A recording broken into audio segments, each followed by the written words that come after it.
The father stated, "It belongs to a Hypno, and it seems to be many years old."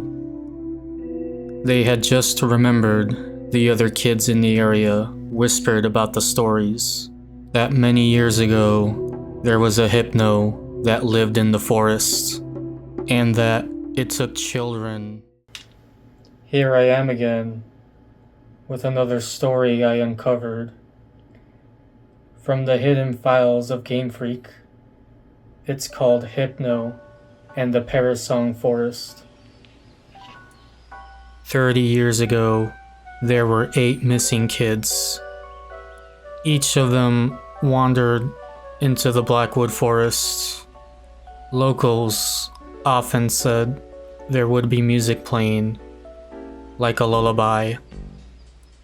No one has ever found any of the children, but very few people have said they would spot traces of a Pokémon not native of the region.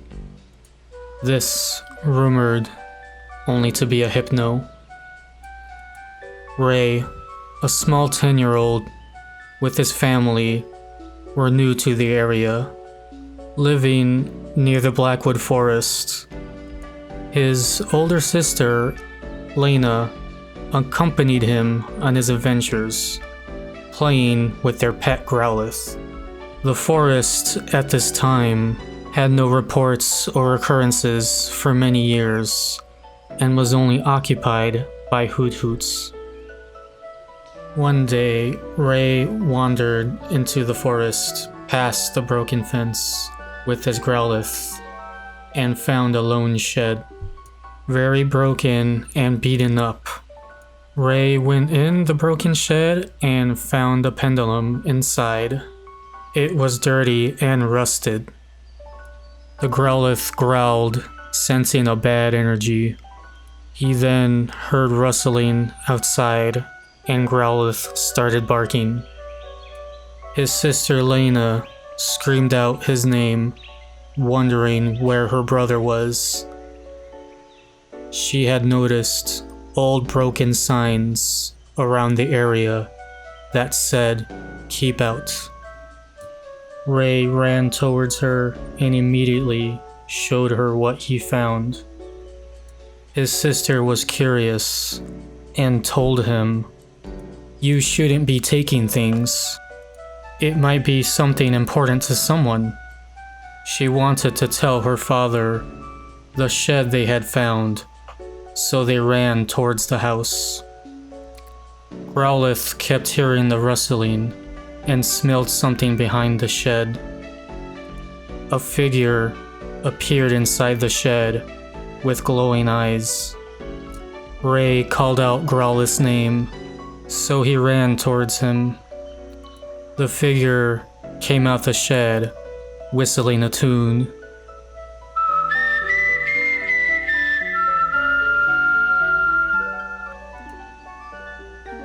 Lena showed the pendulum to her father.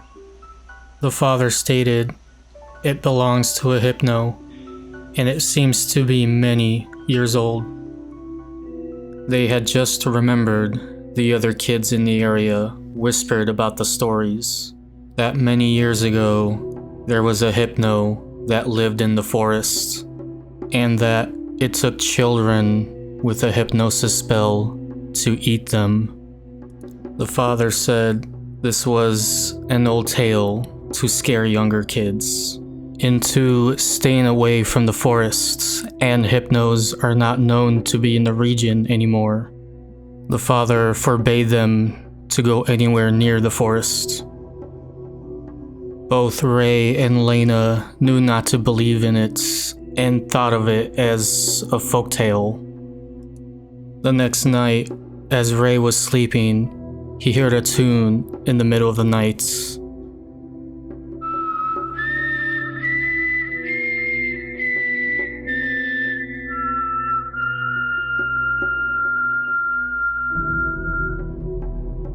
He looked out his window and noticed a figure outside on the fence.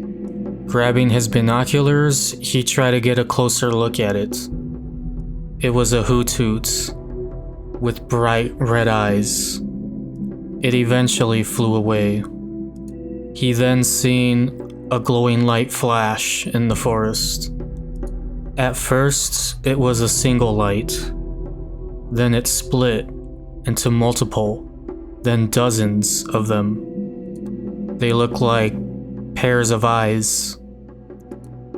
A little girl then appeared out of the forest for a moment, then ran inside. Ray was shocked. He assumed he was seeing things. The next morning, Ray told his sister what he had seen.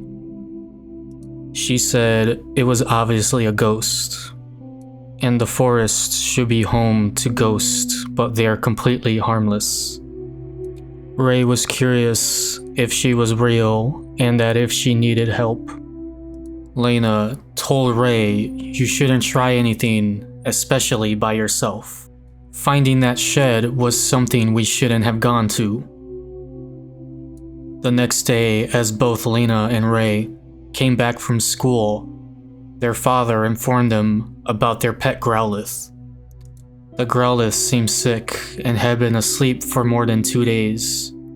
The pup needed to be taken in for checkup, as it also been growling in its sleep. Their father had to leave for some time. As the kids were home, worried, Lena heard the tune again.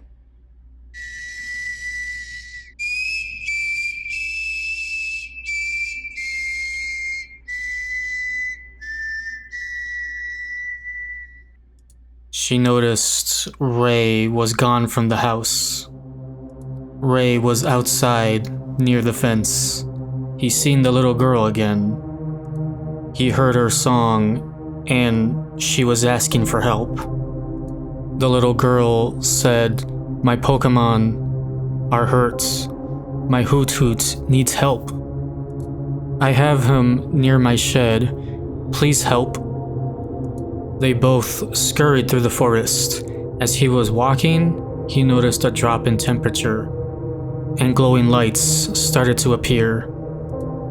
They found the shed, and she told him that the Hoot-Hoot is inside, in peril, and her song was a lullaby she was singing to keep him alive. Ray told her that he keeps a spare potion with him at all times just in case Growlithe would get hurt. Ray went up towards the shed's door. He then got hit with a shovel, leaving him unconscious. Ray had then waken up inside of the shed on the floor. He noticed the little girl talking to a figure in the shadows. She said, "I have brought you the thief." In the shadows was a pair of glowing red eyes, and it said, "You took from me my ring, my special ring." And out of the shadows came out a Hypno. The Hypno said, "Good work. I haven't eaten in ages, and from what you had taken from me, your vessel will do." Ray noticed, looking at the Hypno, it's 7 feet tall, looked very weak and old, and was missing an arm. This wasn't an ordinary Hypno, or even a Pokémon. Ray was paralyzed in complete fear. Hypno had grabbed the child and said, "I have dealt with savages like you for too many years. My arm, and now my special charm, forcing me to hide in this dump." Ray, too weak to get up, Hypno used its psychic to lift him in the air and choke him by the neck.